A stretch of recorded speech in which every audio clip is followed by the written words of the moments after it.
ఏం లేదు, మీరు ఎవరిని ఏమనుకుర్రి. క్రైస్తవ పాస్టర్లు అయినట్టు అంబేద్కర్ పాస్టర్లను తయారు చేయాలి.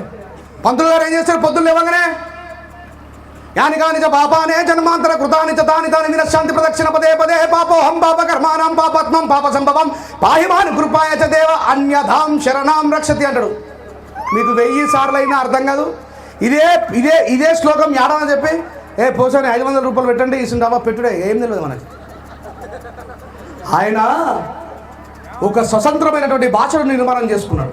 పంతులు ఆయన ఒక స్వతంత్రమైనటువంటి గుడిని నిర్మాణం చేసుకుని ఆయన నిర్మాణం చేసుకోవాలి. లోటపీసు ఒడరోళ్ళు బండలు కొడతారు, కుమ్మరోళ్ళు ఇటుకలు చేస్తారు, కంసాలైన గంటలు చేస్తారు, కాసైన విగ్రహం చెప్తారు.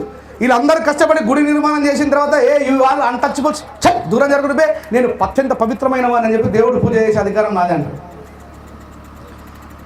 ఆయన ఈ భాష నేర్చుకొని మన అందరి బానిసల్ని చేస్తూ ఉన్నాడు. అది ఆయన తప్పు కదా. ఆయనకి ఈ దేశంలో బాబాసాహెబ్ అంబేద్కర్ గారు ఇచ్చిన హక్కే. దాన్ని ఆర్టికల్ 19 అంటారు. ఏమంటారు?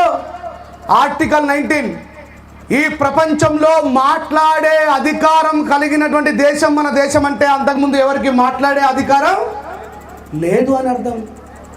మాట్లాడే అధికారం ఈ దేశంలో రాజ్యాంగంలో ఒక ఆర్టికల్, కాన్స్టిట్యూషన్ ఇచ్చింది మనకి. మాట్లాడే అవసరం మాట్లాడలేకపోతే అంత సీన్ లేదు మనకి. రేంజర్ల రాజేష్ గారు మతాలకి విరుద్ధంగా మాట్లాడుతున్నాడు. మనుషులందరూ మతాల కంటే కూడా మానవత్వమే గొప్పదంటున్నాడు. మనుషులకు కులం మతం లేదు, మనమందరము ఆడవాళ్ళము మగవాళ్ళము మాత్రమే అని చెప్తా ఉన్నాడు. వాని గొంతు నొక్కుండ్రి అని చెప్పేసి ఆ మధ్య నొక్కే ప్రయత్నం చేసిరా చేయలేరా? నన్ను చేసినరా చేయలేరా? మరి నా ఎన్నికల నిలబడి నన్ను రక్షించింది ఎవరు? బాబాసాహెబ్ అంబేద్కర్ గారు, భారత రాజ్యాంగం. మా అడ్వకేట్ గారు పోయి ఏమన్నాడంటే, అయ్యా సావిత్రిబాయి పులే చదువుకున్న దాఖలాలు ఉన్నాయి. మరి కౌమారే పితృ రక్షంతి, యవ్వనే భర్త రక్షంతి, వృద్ధాప్యే పుత్ర రక్షంతి, నా స్త్రీ స్వతంత్రం అనరుద్ధ్యం రాసుకున్నారు కదా. మరి ఈ స్త్రీ విద్య ఆడ నేర్చుకున్నది, సరస్వతి తల్లి ఏ స్కూల్లో చదువుకున్నదని అడిగిండు. దాంట్లో రాజేష్ మాట్లాడింది తప్పే ఉన్నదంటే జడ్జి గారు ఏమన్నారు? లేదు లేదు తప్పు లేదు, ఆయనకు ఈ దేశంలో ప్రశ్నించే అధికారం రాజ్యాంగం ఇచ్చింది అన్నారు. మనం కేవలం బాబాసాహెబ్ అంబేద్కర్ గారి విగ్రహాలు పెట్టుకుంటే సరిపోదు. ఇందాక పంతగాని రమేష్ అన్న చెప్తే ఎంత అద్భుతంగా చెప్పిండు. ఈ దేశంలో చదువు రాని వాళ్ళు, ఈ దేశంలో బట్టలు వేసుకునే స్వేచ్ఛ లేని వాళ్ళు, ఈ దేశంలో అర్ధనగ్నంగా తిరిగే వాళ్ళు అని మాట్లాడితే ఆ బ్రిటిష్ ఆయనకు ఎవరు కనబడ్డారు? అట్లా ఎవరు కనబడ్డారు? గాంధీ కనబడ్డాడు. మరి ఈయన చెప్పినట్టుగా బాబాసాహెబ్ అంబేద్కర్ ఆ జాతికి చెందిన ఎట్లా నడుచుకుంటూ వచ్చిండు? ఒడే నీ అమ్మ మనమే తెల్ల దొరలం అంటే మన మీద దొరలాగా ఉన్నాడేమరా అంబేద్కర్ అనుకున్నారు. అంబేద్కర్ గారు మనల్ని ఈ దేశంలో రాజులు కావాలని కోరుకుంటే మనం ఓట్లేసే బానిసలుగా తయారైన. అంబేద్కర్ గారి రక్త మాంసాలు భుజిస్తూ, రమాబాయి తల్లి కన్నీళ్లను జుర్రుకుంటూ, ఏ బాబాసాహెబ్ అంబేద్కర్ గారి యొక్క త్యాగ ఫలితంగానైతే ఉద్యోగాలు సంపాదించుకొని వాళ్ళ పిల్లలతో ఆదివారం రాగానే బొర్రలు పిర్రలు పెంచుకొని బిర్యానీలు తిని వాళ్ళ ఇంట్లో వాళ్ళు బతుకుతున్న స్వార్థ పరుల కంటే మీరందరూ కూడా వేలాది రెట్లు గొప్పవాళ్ళు. గుర్తుపెట్టుకోండి,